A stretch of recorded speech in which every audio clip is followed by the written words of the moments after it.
As you know, the general program of my talks this year has been questioning. And questioning includes doubt. It includes also overcoming doubt and questioning in two ways. On the one hand, at times, by an act of faith. One could express it by saying, at times I have no answer to my question, but knowing God, however little I know Him, I can trust Him. And therefore, I will behave with certainty, with confidence, until I have matured enough, grown sufficiently in spirit, in experience of life, in knowledge, to be able to understand what to me at times is beyond understanding. And this is a normal process. It is true in all the fields of human knowledge. This is why and how we learn our normal human life, how we meet school and university, and how we meet the problems of life. But also, in the case of our faith in God, it requires at times a heroic readiness to trust Him in spite of the fact that everything is against this trust. Such a statement may seem to be almost blasphemous, but at times indeed, things which we see around us are so terrible, so terrifying, that we may say, how can God allow such a thing? What is His responsibility for them?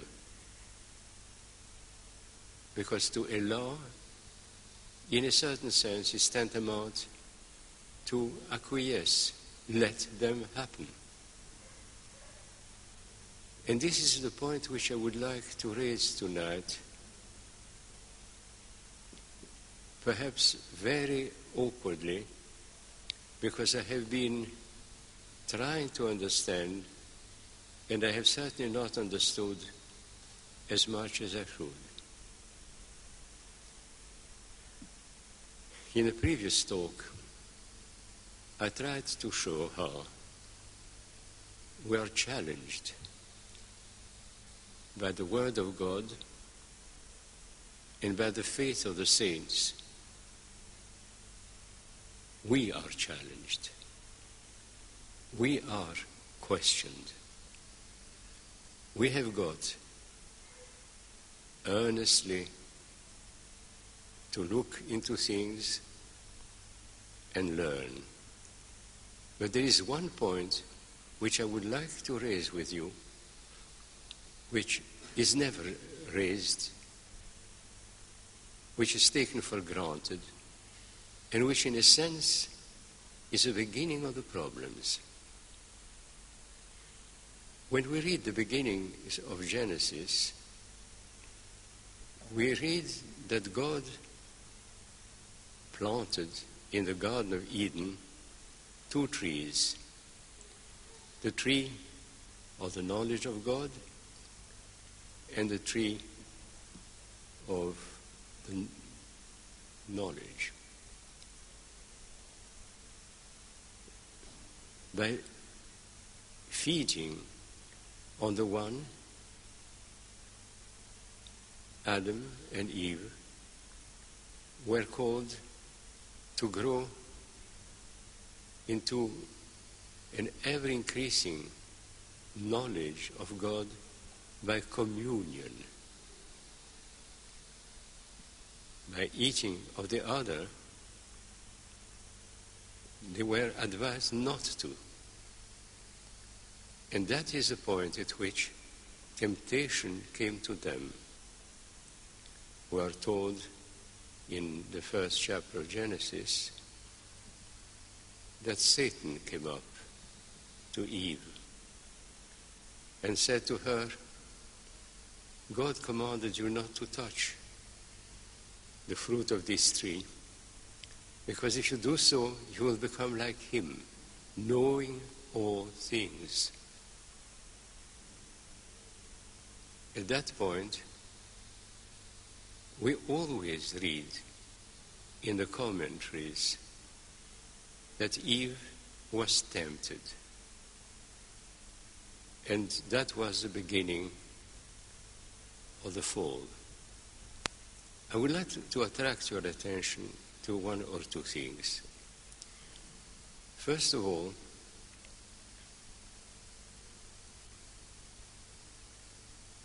Eve, at that moment, was still sinless, pure, without fault. And the words addressed to her by the serpent could not be addressed to whatever evil there could be in her. It was addressed to her innocence, to her purity, to her candor. And she responded by trusting the serpent, not because she found the idea of breaking God's commandment attractive,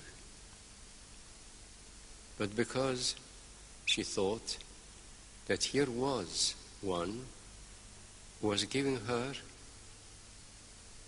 good advice, because God had commanded them in the act of creation to know him and to know all things. The only thing is that to know all things, there are two ways. The one is such oneness with God, such perfect communion with him, that what is in his mind should become ours. It is a growth in communion with God, from holiness to holiness. In the case of the temptation offered to Eve, there was another element.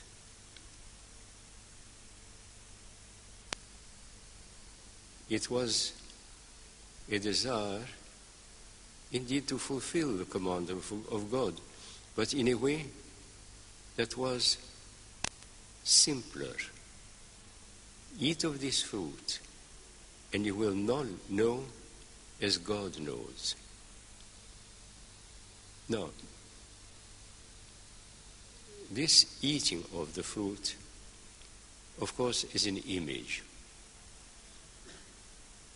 And there are comments which are not habitually brought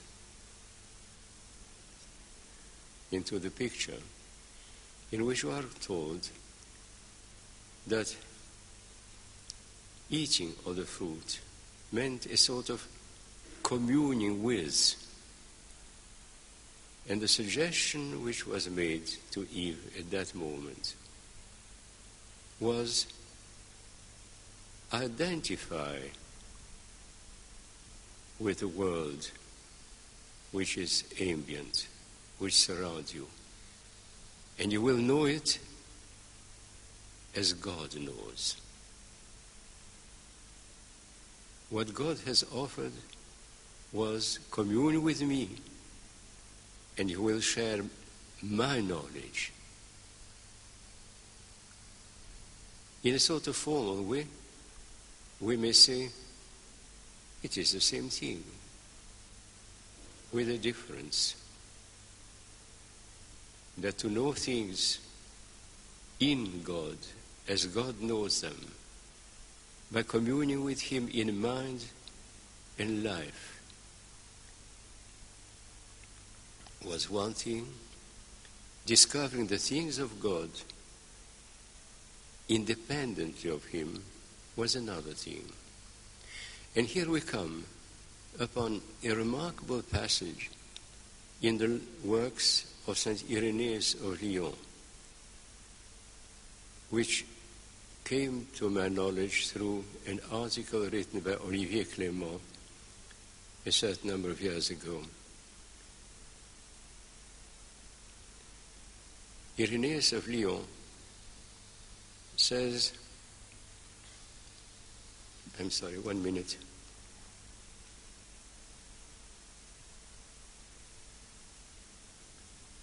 Irenaeus of Lyon says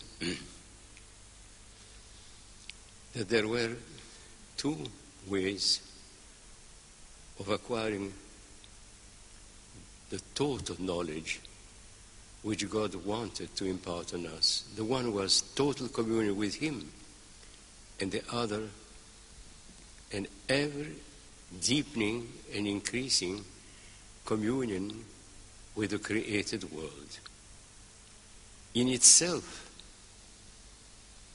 there was no rejection of the will of God, but in fact, it meant a long, tortuous, difficult way of discovery. In God, all knowledge rested. By communion with Him, one was in a position to know all things as He knows them.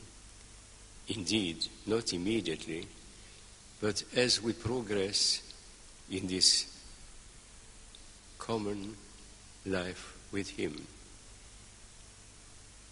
What was offered to Eve was to discover all things, but by human endeavor. You may find what I say difficult to follow, and I don't find it easy to express. But I will give you an example, an image. We may know a person by communion in heart and mind with this person. A person whom we love deeply, whom we trust unreservedly, in whom we are deeply happy, and with whom we share our thoughts and his thoughts. This is direct communion and a direct knowledge through communion. But on the other hand, we can acquire a deep and true knowledge about a person through his works. I'm thinking at present about icons and icon painters. Every icon painter expresses his knowledge of Christ, or the Mother of God, or the saints, or the angels, or the world, from within his experience.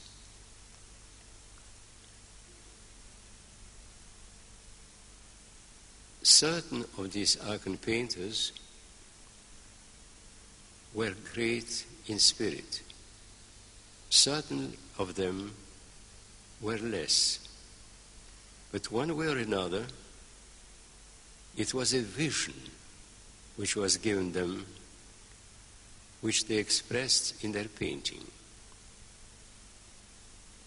But it is not only the vision which we are confronted with, it is the painter and the person. You know that in ancient icon painting, and indeed in modern icon painting, we can very often say, this is a work of Theophan the Greek. This is a work of Rublev. This is a work of Uspiansky. This is a work of one or another of the icon painters.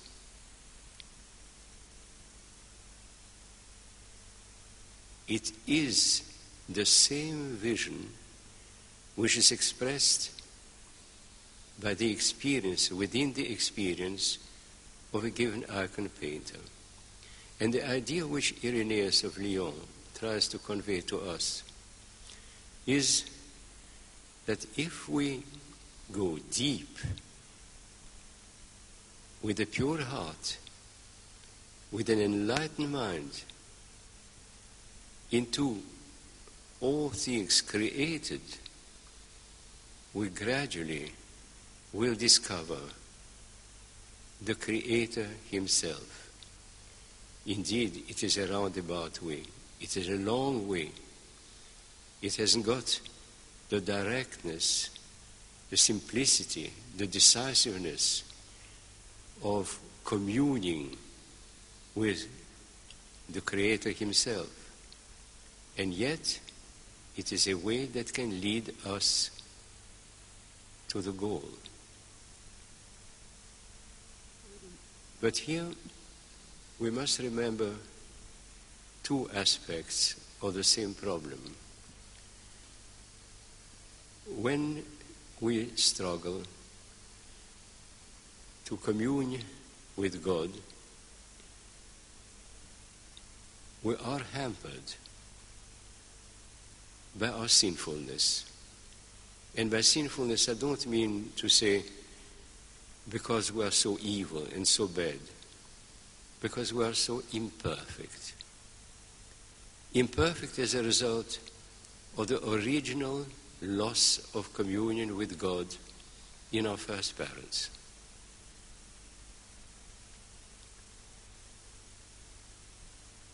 And so, when we look at God's creation, we do not see him as he truly is, because the image is blurred. There is a passage in St. Paul in which he says to us that we see things as though through a darkened glass, piece of glass. It's translated at times in a mirror, but I think the original text is clear. Instead of seeing directly or through a clear window, we see through a pane of glass which is gray, soiled, confusing. And this applies both to our knowledge of God and of spiritual things, and to the knowledge which we acquire of the ambient world. Now there is an additional problem here. We live in a world that belongs to the post-fall period. We do not know the world as it was created originally. We could not even imagine it. We can only know that God created all things perfect, and that the Spirit of God was breathing in all things, on all things, and bringing them to their fulfillment. We live in a world in which that is finished. even in the church, even in the saints, we can say daringly, perhaps arrogantly, we can say we carry the holy things in earthen vessels. There are moments when the holy things shine in a blinding way through a person. But otherwise, it is a twilight that reaches us. Think, for instance, of all the saints of whom we are aware. There are moments in their lives when suddenly the glory of God shone through them. I'm thinking at present, of course, of Matavilov's vision of Saint Seraphim. When Matavilov asked Saint Seraphim what happens when the grace of God, the Spirit of God comes upon a man. And then, without a word, it happened. And Matavilov closed his eyes with his hand. And Seraphim said to him, "Why do you do that?" "Because I'm blinded by the resplendence of your face."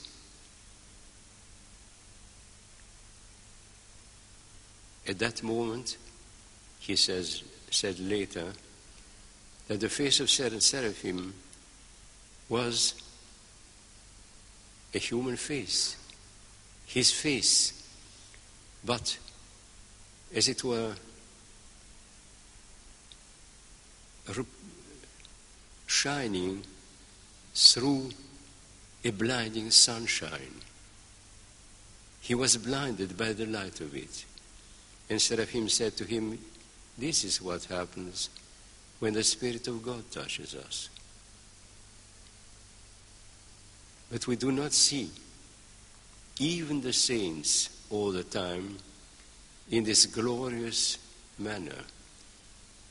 When you read the lives of saints, you see the humanity. At times, a noble, a beautiful, a glorious humanity. At times, a frailty, so wonderfully frail that the grace of God prevails, and it is God who acts and not a person.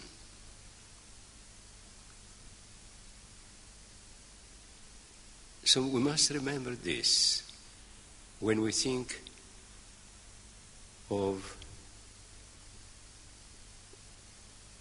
or trying to understand the difference between the direct communion with God and communion with God through the vision of His works. But there is more to it. Father Sergei Bulgakov said once,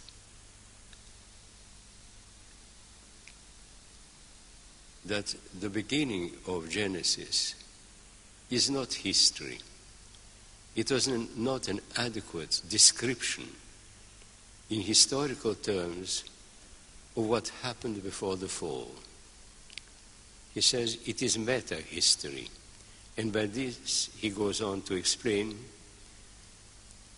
that the events spoken of indeed had taken place. But we have no language in a fallen world to express adequately what happened in the world before the fall. And so all the imagery of the beginning of Genesis is true in the sense that it conveys things but describes them not. This is why I believe that the idea expressed by Saint Irenaeus of Lyon is very important. It is one possibility, one of the possible understandings of this beginning, but it is a creative one. It is one that can fill us with hope. Habitually, we are told that the serpent spoke to Eve and beguiled her into eating of the fruit of knowledge, and that she found the fruit appetizing and ate of it. And then, having already through her act of distrust of God lost her wholeness, she turns to Adam and offers him part of this fruit. And he eats and falls. And then God comes, as it were, to the rescue. There is a chance. He calls Adam, "Where are you?" Because Adam had hidden. And Adam answers, "The wife, have you eaten of the fruit?" He said, "Yes. But it is the wife whom you gave me, who gave me to eat." And habitually, we see in it a new fall, a way in which Adam accuses God himself of being the cause of the fall. Not only did he plant this tree, not only did he allow the serpent to be in it, not only did he allow Eve to be tempted, but he allowed her to tempt him, and they are fallen now together. I think we can see things differently. We can see that when God asked Adam his question, Adam said, "It is a wife whom you gave me." He recognized in her, God's own gift. And it is in togetherness that will continue to live their human destiny.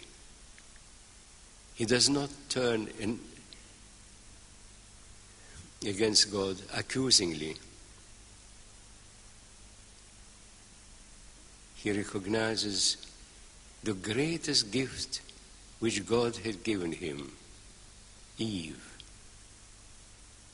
Eve, which etymologically means life. And they both now are in a world that has been shattered by what? The disobedience or the candor, the trustfulness of both Adam and Eve. And they will continue in it, but they do not turn away from God. I think there is a greater beauty in seeing things in the way in which I have presented them, which some of you may see as fantasies and some as untrue to comments which they have read. But the passage of Saint Irenaeus stands in me as something of prime importance. And then things develop. To begin with, Adam was alone. Then Eve was brought into existence. And here perhaps I would like to say something which I have already mentioned. One always speaks of Eve being born, made of a rib of Adam. I think in ancient languages, the idea of rib corresponded to the notion of the side. In Old Slavonic, for instance, to sleep on one's ribs meant to lie down on one's side. And Eve was not made simply out of a small bone extracted from Adam. Eve was half of him. There are lovely commentaries on the idea of the rib. I remember a Hebrew commentary in which we are told, of course it was a rib, because a rib is a part which is nearest to the heart. But this is lovely. But I think the idea that the total man, the anthropos, the человек, that was created first, because the word Adam means simply man, in the sense of human being, divided in two and remained one. Because when Adam looked at Eve, who had become an independent part of him, as it were, he says, she is bone of my bones, flesh of my flesh, and she will be called, and in translations it makes no sense, woman, because she was born of man. But in Hebrew, the word used is ish and isha. I am he, she is she. She is the feminine of the masculine, and I am the masculine of the feminine. And it is only after the fall that they discover one another as being two different persons. They discover that they are naked, which they didn't know, because one does not know one's own nakedness. Nakedness was discovered because they were no longer one.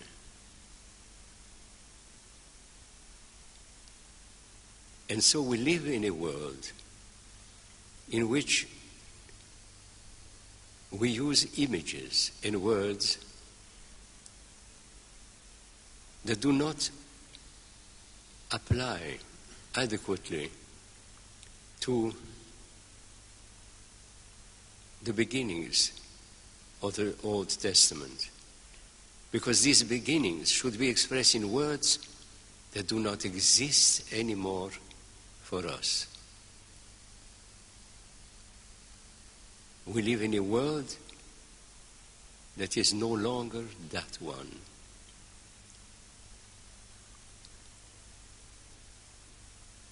I'm afraid I will have to end my talk at this point.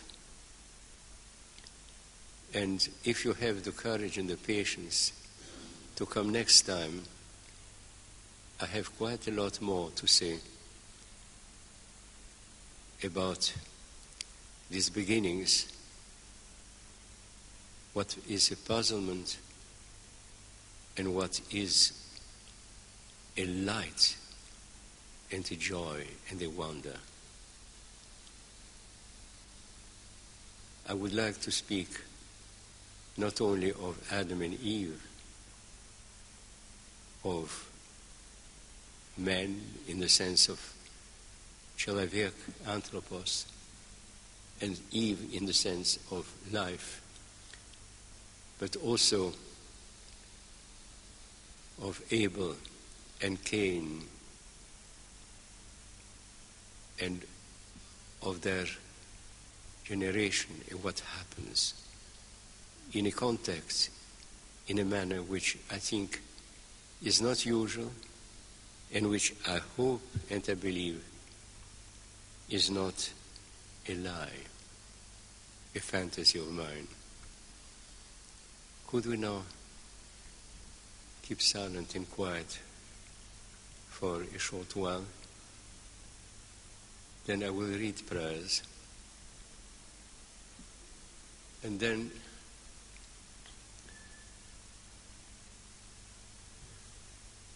I will ask you to come for a blessing if you want to, but not to linger too much, because I haven't got much strength left.